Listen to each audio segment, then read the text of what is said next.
All right, welcome back, everybody. And thank you, Chloe, for supporting the community and supporting the DEF CON Red Team Village, as well as the Texas Cyber Summit event today. And without any further ado, I pass it back to you, and thank you again. Thank you, Omar, for having me, and thanks, everyone. Hi, I hope everyone is doing well. I'm very excited to do this talk with you. Before I start off, I'm just gonna let you know that I like to focus on my slides when I'm doing a presentation, so I will have my camera off, but I'll put my camera back on for Q&A.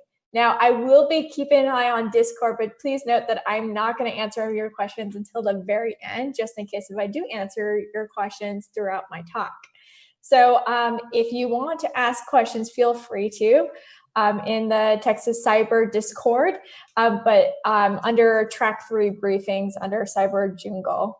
So I just want to let you guys know that I am in there and I'll be monitoring, and by monitoring, I will be there to answer all your questions that come in on hacker rights. And if you want to talk about burnout, we can do that too later, because that is another thing that many of us are experiencing.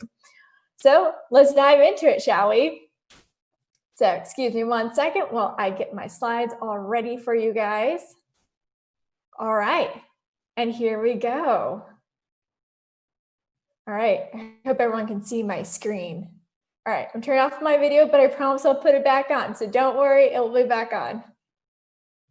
All right, so everyone, we're going to talk about hacker rights. And yes, you're probably like, wait, do we have rights? Did I not know about this? Well, let's just start with saying don't really have rights at all. But this is a talk for you to be aware of what is the situation right now and how to be safe and to know how we can change it. So just to let you guys know, my background is poli-sci. So one of the things that I wanted to talk with you about is how do we get public awareness involved, because public awareness is something that we really need to have to be able to get rights. So I broke it down for us. So even if you're not a poli-sci person, at the end, you'll be able to understand the basic concept of how to bring public awareness and the need for it, because that's the only way we're going to get change, right? So if you're wondering who I am, my name is Chloé Messdaghi. I am the VP of Strategy over at Point 3 Security. And when I'm not doing that, I'm an ethical hacker advocate, meaning I look around in our community and I ask everyone what are the things that they wish that they could change about the community to make it better. And then I do whatever I can to do that. If that means doing something around getting more women in the field, especially in bug bounty, then I will be doing that. If it's about gaining us some rights and having some awkward conversation with some politicians and press, that means I'll be doing that. If it's about trying to bring awareness to burnout to your employers, I do that too. When I'm not doing that, I'm the president and co-founder of InfoSec, also known as Women of Security. And I'm also the founder of Women Hackers, which is a non-binary and woman private platform that allows hackers to hack at all levels and to connect with each other all around the world virtually. I'm also the podcaster for ITSP Magazine, The Uncommon Journey with Phil Wiley, which I'm pretty sure you guys are very familiar with him, and Alyssa Miller. Also the Hacker Book Club organizer. My co-organizer is Angela, and she also helps me with our wonderful book club. So we have sessions every month. And by every month, we start a new book every month, and we have sessions every week, and it's at 5 p.m. Pacific time on Tuesdays. We are wrapping up Cult of the Dead Cow, and we'll be starting a new book in 2 weeks' time. So come and join us. We basically read books about hackers, and the hacker community reads them. And yes, the authors do join, and people that are mentioned in the book also join. And we had a really, really good time with many other books, and Cult of the Dead Cow has been really exceptional. We've had the actual members join us while we're reading throughout the book, and the authors also. It's been a really great experience. All right. And yes, that is my website. If you want to know where I'm speaking at next, or if I'm in the press, if you want to know what articles I talk about and why I hate certain technologies, you can find that there too. And that is my Twitter handle and Instagram. And yes, my DMs are always open, so feel free to reach out whenever. So let's go into the real thing why we're here. So we're going to talk about the agenda. What is the current landscape for us right now? Why are we so scared? We will dive into that too. Then we'll be diving into the poli-sci part, which is influence in the public. So I want you to understand that there's three parties that take a huge role in making any change. One is the media. And if you're wondering, what is this, the media? Isn't that just the press? No, it's not. It's marketing and media. So, and by marketing and media, I mean marketing and the press. Something to know about when it comes to marketing, it's not just companies that are outside of InfoSec. There's a lot of companies in InfoSec that still paint hackers in a negative way. So those are things that need to change. Also organizations or businesses to support bilateral trust between a hacker and themselves when disclosing. And last but not least, legislation. We need politicians to be a little bit more aligned to what is happening in the world, and especially in the hacker scene. And then next steps, which I'm going to need you to help me get to where we need to go. Here we go. So let's go in the current landscape. And I know you're already like, no, this is really scary, but let's dive in it together, okay? I promise you, you will be happy at the end of this. So let's first dive into some other things first. So raise your hand behind your computer right now if the Equifax breach impacted you in some sort of way or a family member. I'm just assuming many of your hands are raising right now. But did you know a security research warned Equifax that it was vulnerable to a kind of attack that later compromised the personal data of more than 147 million Americans? Motherboard learned that 6 months after the researcher first notified the company about the vulnerability, Equifax patched it, but only after the massive breach that made headlines had already taken place, according to Equifax's own timeline. Or better yet, what about Capital One, you guys? How many of you had that impact you? Raise your hand. And yes, I'm thinking that you're actually raising your hand, okay? Play along with me, please. It's Saturday. Okay. Anyway, back to this. Capital One. According to the federal complaint, the breach took place in stages across March and April of 2019. But Capital One became aware of the problem on July 17th when a security researcher tipped the company to a public GitHub page that was displaying something that looked an awful lot like private Capital One data. But the real question is here, well, what if no one reported the breach or the vulnerability ahead of time? Because the reality is that 60% of security researchers don't report vulnerabilities. And if you're wondering who is the person in that corner, that is amygdala. She is one of the people that's been pushing safe harbor for our community and was the first one really to research what is going on and how many of us are actually reporting the vulnerabilities. Now, if you're wondering, okay, so what is the 60%? And this has a lot to do with the fear of being prosecuted. And it's really sad because it was this research that also, once again, showed a time over again and again that our laws are preventing good hackers what they do best, protecting you and me and everyone that we love. And so that's why it's really important to dive into how do we fix this problem?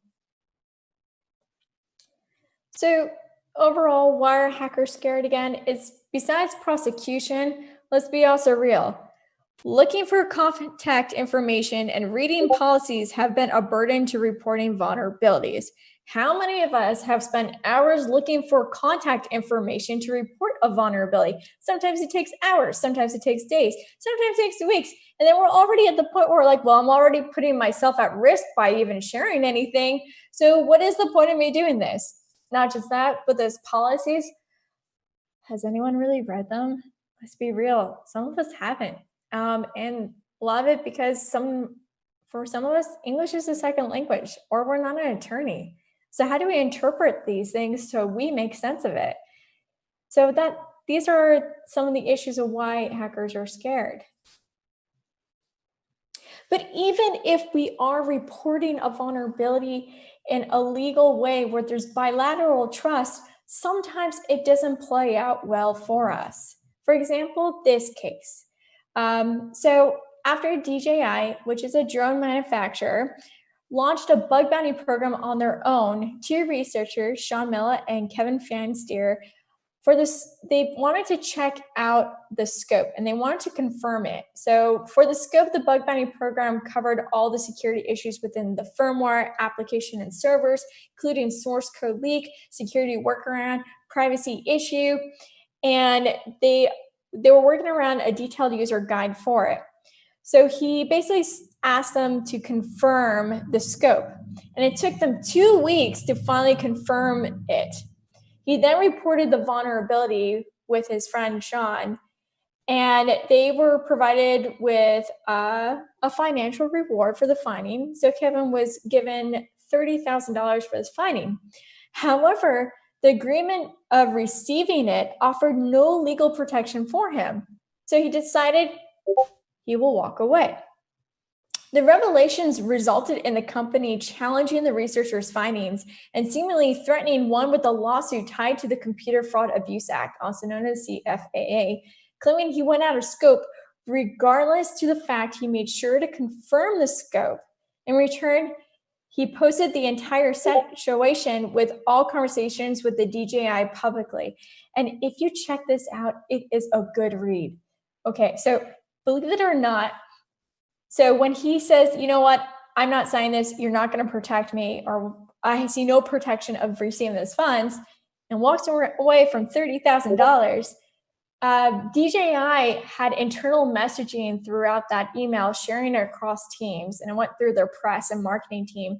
And you can see in the email chain itself was, we need to scare him. He's going to cause us a problem. And so they didn't realize at the time that when they responded to his message, that chain was actually part of that email itself. So yeah, so he basically published the entire emails and messaging and all of it. Anyway, yeah, they totally dropped the case. It was a real embarrassment and bad PR for them. But yes. But this is the thing to note about, is that even when you're playing safe and whatnot, you still have to be concerned all the time. And this is one of the reasons why I want you guys to do the following thing. Hopefully you aren't doing this, but keep a paper trail. You need to keep records of everything you've ever done, all right? This is so important. You need to protect yourself. But also note that if you're disclosing something in a private program or something that is not even a bug bounty program or a vulnerability disclosure program, do not disclose it to anyone. And please don't exploit it, because when you do, you are running into a situation. But overall, I want you to understand that the language and what is in scope or out of scope and disclosing, or how to disclose, can be so scary, and potential indictments especially, and it can keep all parties awake at night.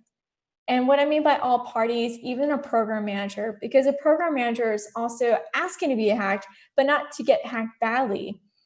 And the other thing is, how to conduct and handle situations when researchers report something is still something that people are still trying to learn.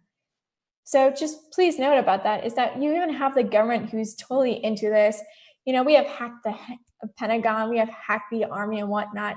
So government does support us, but at the same time, they're not taking the necessary steps to protect us. And I know this is a scary subject, and this is probably the scariest part of it all, of this talk. So I want to show some pictures of some puppies and make you guys feel happy, because it is scary, but puppies do lift your spirits. And I know for you guys, if you're a cat lover, I did put a little cat picture if you can find it in there, because, you know, inclusion. But yes, I'm definitely a dog fan. I have 2 already. But I want to dive more back into this. Why are people scared of us? Even though ethical hackers are not malicious actors, they're still being seen and treated as such. And because of this, it reduces the chances of reporting a vulnerability and can cause hackers to go to the dark side because they're seen as the same. And you're probably wondering, wait, what? I'll get to that in a second. But first, if you cannot see, but to the left is what we see when typing in criminal hackers, and to the right is what we see when we type in ethical hackers. Once again, they're both this hoodie and darkness figures. And we won't even get started on the ski mask. Come on, that stuff drives me. I think that's my pet peeve, you guys, is the ski mask thing, because I have really sensitive skin on my face. So if I wear a ski mask, I'm gonna be itching like crazy Do you think I'm going to wear that when I'm looking for something and trying to focus? No. Also, I can always cover my camera. Anyway, but the thing is, when I said earlier about hackers can go to the dark side because they're seen as the same, I want you to think about it this way. If you already think that being a hacker is already a crime as it is because you have no rights, but you can get paid more if you go to the other side of it, I mean, it makes sense in many ways. We shouldn't do it now, but I do understand it. Because, you know, it's one of those things that's really sad to note is that until we have rights, what is the point of being what we are? And the thing is that no matter if we're on a good side or a bad side, we're still dealing with insomnia. We're still being afraid to report anything regardless.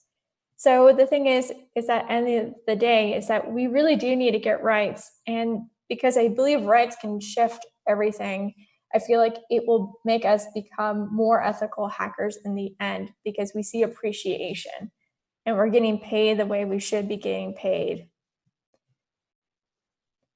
But I also want to go into the other point here, right? So it's not just imagery either. It's also the language used in the media. And we see this a lot in marketing and the press. So if you see here, this is what you get when you type in hackers. It's always seen as something negative. And one of the things that I try to do is when I see the press covering hackers in a bad light, I always correct them. I will always write a message underneath, or I'll DM them, or I'll give them a call and give them a real rich respect of what is a hacker. And I ask for you guys to do the same, because the only way that they're going to learn is if we tell them, hey, those are actually not hackers. Those are cyber criminals. There's a difference between us. Anyway, but I want to go into how does this imagery and language impact us? So the thing is that with the images themselves and the language that's being used, it continues to feed the fear and stereotypes and biases that exist through social constructed beliefs of what is a hacker. And if you know me, we always dive into the brain in every conversation. So let's go into this. There's a trigger here. And so I want you to get to know two parts, okay? So in the temporal lobe and the green part that you see on the left side of your screen, perhaps, you will see that the temporal lobe's there. The amygdala is part of the temporal lobe. And the temporal lobe and the amygdala play a really huge role when it comes to taking in new beliefs systems. So I want to dive into that section really fast with you, because I think if you know how the brain works, you'll have a better understanding how we can get public awareness and how we change these things. So let's go first with this. So the amygdala, as you may know, it's a subconscious part of your brain that is the fight versus flight mechanism. But by fight versus flight mechanism, I want you to actually think of it not like that, but it's more of like, this person's like us and who is not like us. So if the person is like you and has something in common with you, then you feel like there's a connection. So you no longer are as afraid of them. We're more afraid of strangers that we have nothing in common with because we don't know, because we don't talk to strangers sometimes. So the other thing about the amygdala, it is your emotional part of your brain. So what's happening is, say, for example, that you were told at a young age to be afraid of someone with pink hair, that pink hair people are dangerous. This is a socially constructed belief. You probably were told indirectly through the media by seeing videos and footage of people with pink hair committing horrendous acts of crime, such as looting or, I don't know, anything from stealing, from murder or whatnot. It's even in movies. Even your parents tell you, be careful of people with pink hair. Your teachers say, be careful of pink hair because they're dangerous individuals. Well, anyway, you have a fear now of people with pink hair because you have now been programmed to believe that people with pink hair are dangerous. But the good news is that when the amygdala is flashing, saying, warning, there's someone with pink hair near you, it has to send a message to the prefrontal cortex of your brain. Now, the prefrontal cortex acts like the CEO of your brain, and it basically tells it whether or not it needs to simmer down or to act on it. So say you are you're walking down the street and you see someone with pink hair, maybe you'll clutch your purse or your bag a little bit closer. Maybe you'll cross the street when you see them because you're just kind of afraid of them. Well, the thing is that before you take such actions, it has to first check into the prefrontal cortex. So this is the only time that you can actually question and verify if this person is an actual threat. So think about it this way. Say, for example, that you saw something that was not what you've been told, it went against your socially constructed beliefs that people with pink hair are dangerous. Say you came across a YouTube video of them talking about how hard it is to be someone with pink hair, because the thing is, with having pink hair, people think you're a criminal. And you see people holding their bag closer, that you see them take multiple steps far away from you when you're in an elevator or you cross the street to avoid them, that you lock your doors because you see them with pink hair and they're so dangerous, because that is a belief you've been told indirectly throughout your life. But then this one video, the person with pink hair tells you that it has impacted them so much that they can't get jobs sometimes, that they are already dealing with so many other issues. And that's the whole point right now, right? Is the person with pink hair is a victim now because of these socially constructed beliefs. So the thing you're probably wondering is like, okay, so we are all programmed to be biased. Yes. And that is a survival mechanism. But the thing is, I want you to take away is that you can always change and challenge those beliefs. But it has to take you to be okay with being uncomfortable, to look at yourself in the mirror and to question yourself and your knowledge and the things that you know. Just know that you don't know everything. And so does the people around you don't know everything. So I want you to think about it that way, is that people are seeing images and languages that say that hackers are terrible criminals, when in reality, there is a huge difference between a hacker and a cyber criminal. And that's the main takeaway. Because how many of you guys have dealt with a situation when you tell someone you're a hacker or you work with hackers, someone takes a step back away, or their mouth drops, or their eyes get a little bit bigger, they get a little bit as if like, I don't know, the hair went up on their arms or something. Yeah, that happens all the time, right? And that's the thing that I'm trying to tell you, is that the only way we're going to get past that is if we start sharing our personal stories with the world. And what I mean by that is that we can talk amongst each other in InfoSec, because that's what we do best, is that we stay within our group and we talk about things and issues that really impact us and hurt us and all that, but we're talking it over with other people in the same group. We are never going to get rights, you guys, if we don't share outside our group. We need people to know who we are, what we do, so they don't get afraid of us, so they understand us, so they hear our stories. Because that's the only way that you can scientifically change someone's behavior, is by telling your story and for them to listen. And that's the most important thing, right? Communication can change the world. And so sharing our stories, having people understand that, no, that is not correct. We don't always wear black hoodies. We don't always work in a basement. No, we don't always work in the dark. That's something they need to know, because they're not being challenged. The press is not being challenged by it, you guys. They still do it all the time. Marketing, even if you go to RSA conference or Black Hat, you still see these marketing booths with hackers on it as if they're bad people. And because they've never talked to us, which is one of those things that's really aggravating. But that's the thing, is that we need to go and approach them. We need to let them know that they have it wrong. Because if we don't do that, we're never going to change anything. And we have to get out of our comfort bubble to let them know, and to let them know our stories. Because when we do that, when we start sharing our stories with the world, when we start trying to push the press and marketing to have it right about who we are and represent us, changing that imagery and that language, this is what this is what we're dealing with until then. Still, 93% of Forbes Global 2000s don't have a vulnerability disclosure policy. And 60% of us don't report vulnerabilities. And we still have laws that are so out of date, and they prevent us from doing what we love best, and that's protecting people, finding vulnerabilities. How far does that foxhole go? I'm curious. And that's the thing. We're still prosecuting ethical hackers because there's no bilateral trust yet that needs to be out there more.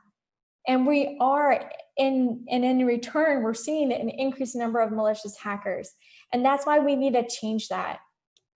So overall, I want you to understand the main takeaway from this slide is the mindset set by society, by people in the media, that is keeping us unsafe and preventing hackers what we do well in.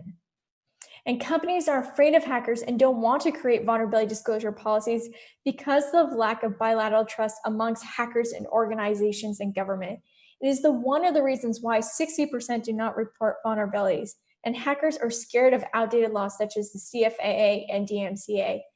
Also, from interviewing black hat hackers, which I hate using that term, so I would just like to say cyber criminals or malicious actors, okay, you guys? We can use those terms. I think we all can agree on that. But one of the reasons they decide to move away from ethical hacking is the pay and the constant worrying of being prosecuted regardless if they did something legal. And this is also said similarly by those who switch from being a malicious actor to becoming an ethical hacker. And the reason that they switched was the insomnia of being arrested. It just got to them that they were like, you know what, I just want to do this as legal as possible. Because we're still dealing with a situation here that there are cases when organizations prosecute ethical hackers regardless if they were in scope. And if you are not aware of these three things, you need to be aware of them. So I'm going to dive into this because I just think you need to know. And just thought I should let you guys know I am not an attorney. So please note that. I am an activist, but I'm not an attorney. So just keep that in mind. But we need to dive into current legislation that can be found in most countries around the world towards hackers. So the anti-hacking laws, what those are is basically a law that prohibits accessing a computer without authorization or in excess of authorization. This is used when a researcher goes out of scope. This is the act used to prosecute hacking. And in the US, we call it the Computer Fraud and Abuse Act, the CFAA. And by the way, a random fact, but if you've seen the movie War Games, did you know that that was actually watched by Ronald Reagan? And when he watched it, he freaked out completely about hackers. And it's like, we need to do something about this. We need to do something about this like now. And that is how the Computer Fraud Abuse Act came about from War Games, which is one of my favorite all-time hacker movies. But that is how it got inspired. Also, let's go into anti-circumvention laws. These are also known as copyright laws. In Canada, it's called the Copyright Act. And here in the US, is the DMCA. Now, if you're wondering what is it, it's the right to repair. So reverse engineering is seen as a breach of property to some companies. Now, the last part, acceptable use policy. Who here has ever read their terms and conditions, say for an Apple product? Okay, I'll be honest, I tried, I got really, really bored. So I decided to watch a movie instead. But in general, they can be very long and too much verbiage. It can confuse anyone, especially if English is not their first language. And this can lead to some serious miscommunication issues for ethical hackers, even if they speak English or if they don't speak English or English is a second language. But I want you to take a look at those dates of the anti-hacking laws and anti-circumvention laws. So we got one from 1988 and the other one's 1984. Clearly, these laws are definitely out of date. I mean, this was before Y2K, right? And honestly, they were really created out of fear. And as we know from fear, what happens when people are afraid? They come up with things that don't actually work well. As Ronald Reagan's situation, he watched War Games and he freaked out without actually talking to the InfoSec community to see how can I do this in a way that protects everyone and have people protect us. He didn't do that. And that is the issue we're facing, right? A lot of laws are created out of fear. There's no empathy in it. And that's the issue that we're facing still today, right?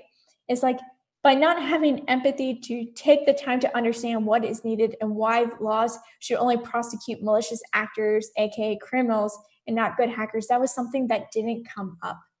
And this has something to do with not having representation, not having a voice in the community. And we have this issue in InfoSec when it comes to government. We don't really have these conversations. And we don't have a lot of legislators that understand us because they're not taking the time to understand us, or they don't even see us as a situation or a problem. Because once again, we don't go outside our community to talk about the problem. Usually we talk about it amongst ourselves. And overall, what I want you to understand is that these laws are preventing good hacking in the same way they're preventing bad hacking. And we need really good hacking. Because with improvements to legislation, we can change that previous slide you guys remember. But in order to do that, we must dive into the 3 categories in which we've already touched on because they work together to bring about public change. So how do we get there? Well, I'm glad you asked. We got to influence the public cycle. So basically how this works is in order to have rights for hackers, we need to get the public on board. In order to do so, we need to dive into these 3 categories: organizations, media, and legislation. We need the press to push for public to become aware. In other words, we need to change the language and imagery of a hacker and to start using cyber criminals as a term for those who commit unethical hacking. Overall, really separate the 2. Now, in order to help the press, organizations need to be on board with bilateral trust, with having vulnerability disclosure programs. By showing they support hackers, the public then changes their view in general. And lastly, to have the organizations and public opinion to push and motivate Capitol Hill to get on board and update the current legislation that will protect ethical hackers. Overall, we need all 3 to be supporting the hacker rights for it to become a reality. So overall, we need to push for awareness of ethical hackers. And these are the 5 needs to get there. Now, how we get there, I need you. We need to change our language and imagery in InfoSec, meaning use the term hacker to describe yourself. If you are an ethical hacker, which I hope you are. And also what we need to do is if we do see it in the press, showcasing hackers in a negative light, we need to remind them to use a different term. And when we see them using the imagery of the dark hooded figure or ski mask, correct them. So we do need to work with the media on this front. And I do it all the time. So if I'm talking to the press, they'll be like, so what do we do about these hackers that are attacking this? I'll be like, you mean cyber criminals? So just let them know because they don't know. That's the reality. They don't know. They don't know any better because they don't know. So until they have that information, they're not going to make that decision. So we need to let them know, right? We need society to notice the everyday heroes. In other words, they need to hear your story. So share your story with the public. Don't just go like in your community, go outside your community. And that's the greatest thing about Twitter and LinkedIn and Facebook and Instagram, but also just talking to your local press. Let them know what you do. We also need organizations to have vulnerability disclosure programs. If you work for a company that does not have a VDP program, you need to talk to them because every company should have that. So at least there's some sort of trust. And last but not least, we need representatives to update today's legislation. So how are we going to do that? Until we have public opinion and public awareness, it's going to be very hard for us to do that because they might listen to us, but there won't be a push until there's public opinion along with it. So the first step together that we can do is I created this petition, and this is for anyone who supports ethical hackers and want to bring about a change. It doesn't have to be a hacker who signs this. It could be anyone in the community. It could be your family. It could be your friends and so on. But the first step is that we need to do this. And how this is broken down is by organizations, legislators, the media, and the hacker community. So for example, everything I've talked about is on here. So in here, we ask for organizations to implement policies that clearly define a scope, what kind, if any, rewards, a contact information, because come on, you should have that already. Communicate updates on submission. Yes, I want to know, has it been fixed?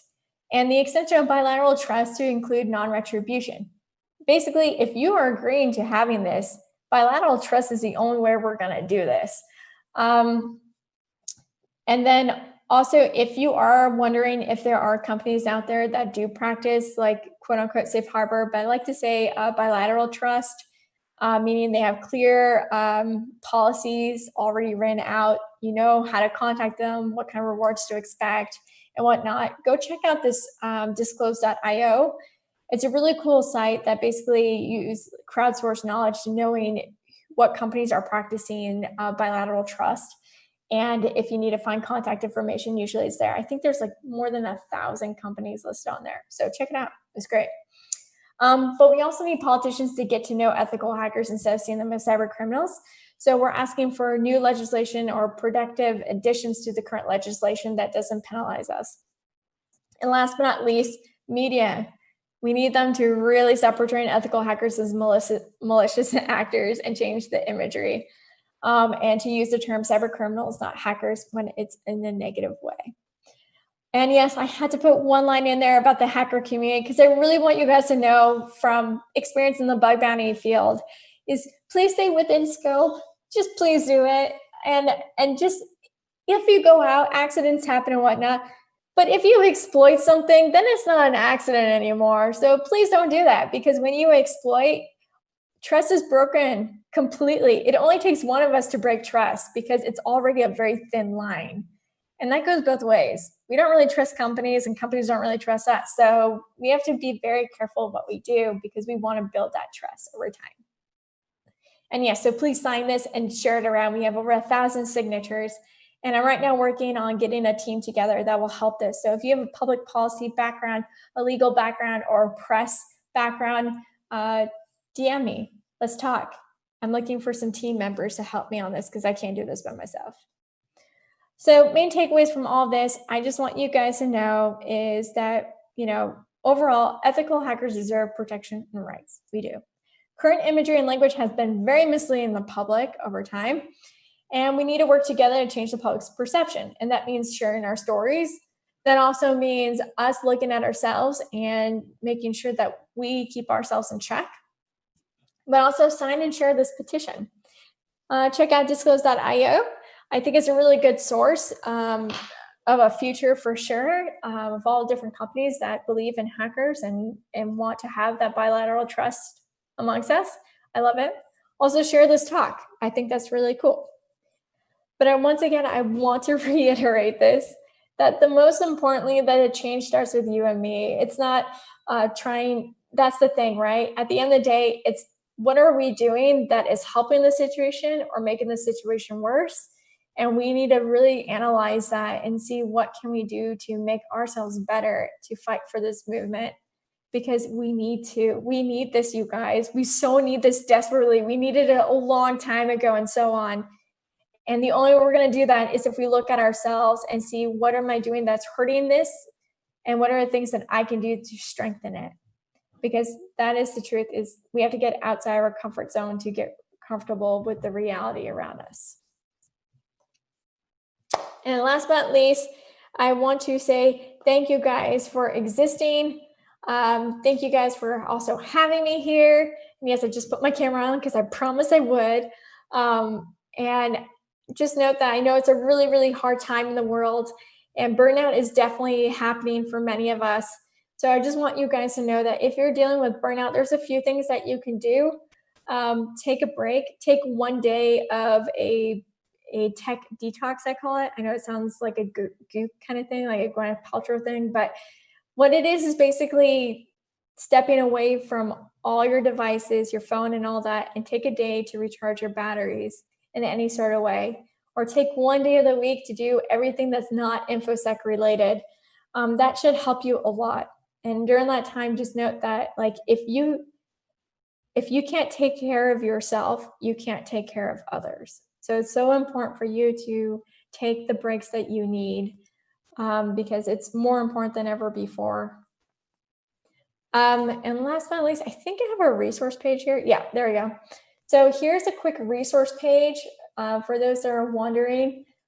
This is where you can find the ITSP magazine link if you want to watch, and by watch I mean listen to all the stories. So we talk to influencers out in InfoSec that basically you may follow on Twitter, and we ask them how they got into the space and what suggestions and advice they have. The Hacker Book Club link is right there. We do it via Goodreads and Zoom.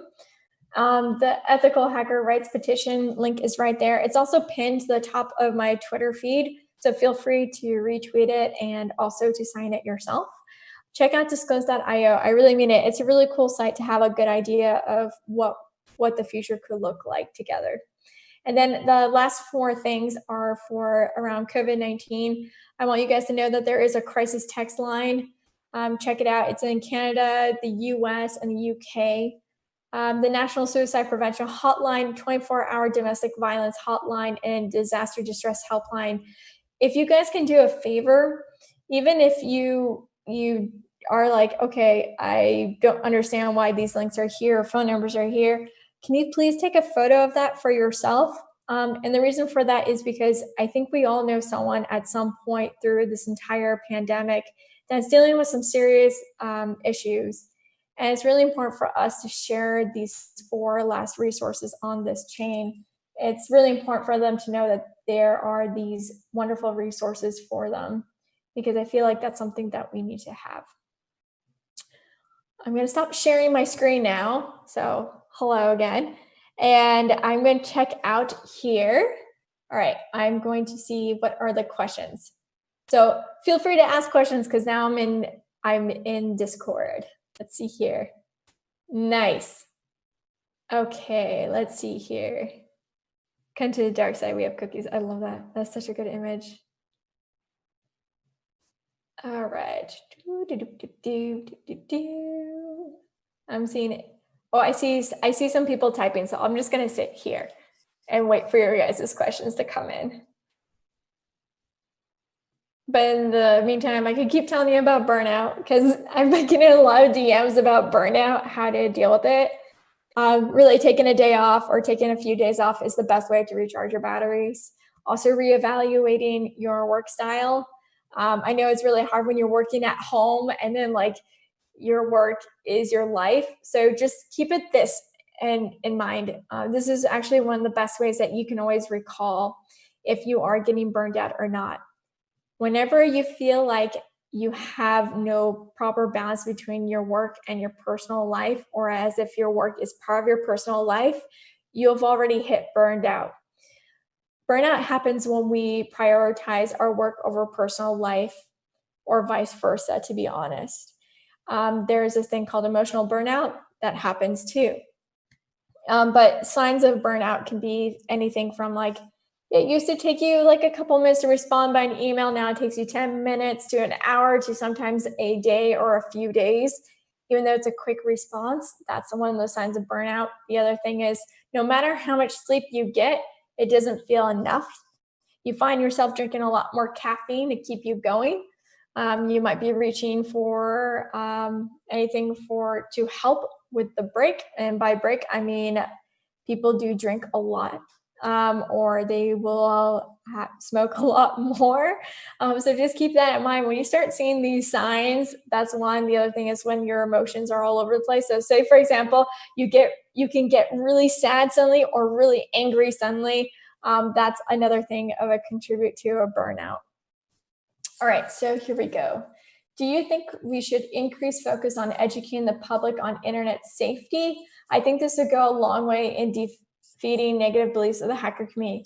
I agree completely. Anything that helps to educate the public about security. Now, most of the time, the conversations I have with people outside of InfoSec, they're like, but I'm not a target. So why do I need to have this long password? Why do I need to use a password manager? Why do I need to use a 2FA? I'm not a target. And having that conversation about that is a whole different thing. I think the other thing is going off of that question, we can also do that around stalkerware. I think that's one of the things that is a huge opening for us to help out as a community, because there's a lot more stalkerware out there that is happening to so many women that have become victims, and also men as well. And we need to do something about that. So putting out there how to protect yourself on these things, I think that's important. I think that is one. Also, deep fakes is another. We're seeing a lot of cases where men want to basically take women's faces and then put them in a porn hub and whatnot, and that's not cool either. So these are things that we can do is to help bring awareness to these type of things, but also those that are deeply impacted, that are underrepresented in the world and in society, and helping them. I think that is a winning point, because we need people to trust us, and how are they going to trust us unless we do something good for them too? So yes, I love that question. I've been thinking about this all the time.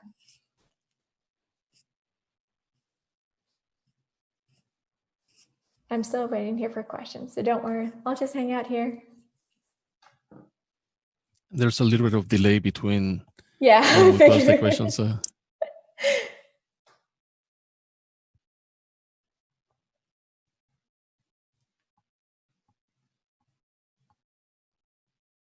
If people feel uncomfortable, you're more than welcome to also DM me on Twitter. I can understand that if you are shy. I see someone typing. It's so exciting.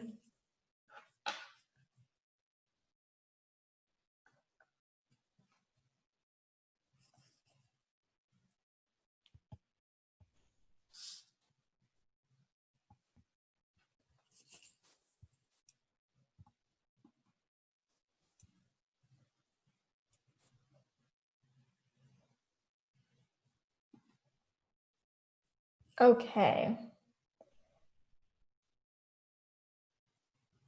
Should the hacker community do more days and events like breaking the stereotype? This is what hackers look like.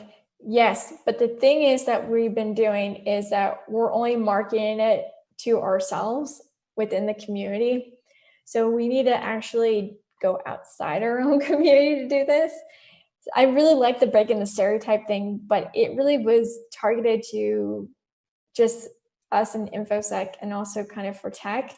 So we need to go beyond that. So that means like do not Instagram or tagging certain companies, organizations, and whatnot. That's something that we do need to do. Do you think that's effective? Yes, I definitely do think it's effective.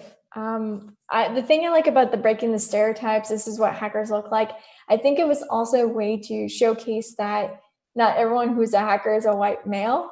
And I think that's one of the things that was really cool to be part of, in the sense, is to showcase that, hey, we also got women in here. We have people from all different backgrounds that got into this space, and we are here as well. So I really like that, because it did do that at least. So there was something that came out for sure. And I think anything that helps make our community better is always a positive thing too. But yeah, I think if we do a lot more of breaking the stereotype kind of thing and kind of market it in a way that's outside the InfoSec community, I think that's probably a winning goal for us to do. There was one more question about how, for someone new to this community, how would you suggest they will report vulnerabilities they may find? Right. So for someone who's new on this, I would first find out a little bit, do some searching around on Google and see if anyone has any reports or feedback or reviews of how it went for them when they reported a vulnerability. That's one. The other thing is that if you're a beginner, I tend to recommend people to not submit vulnerabilities unless it has a VDP program or a bug bounty program. And the reason for that, it kind of gives you an extra protection, because there's a middleman platform, usually Bugcrowd, HackerOne, or Synac, or other ones that are there to help you and coach you through that process too. So yeah, I really recommend that. Also checking out disclose.io. That's a really good list, so you have their contact information. Also, please, if you do find a vulnerability, please don't exploit it. I've had many people come up to me, and by coming up to me, they'll tell me at conferences, or they'll DM me saying, hey, I found this vulnerability that I really want to report. And then my first question is it in scope? And they're like, well, I don't know what the scope is. And I'm like, did you exploit? And they're like, well, I had to test it out. So yeah, I made a purchase getting their credit card information and all that. I was like, oh no, this is not how you do it. So yeah, don't do that, please.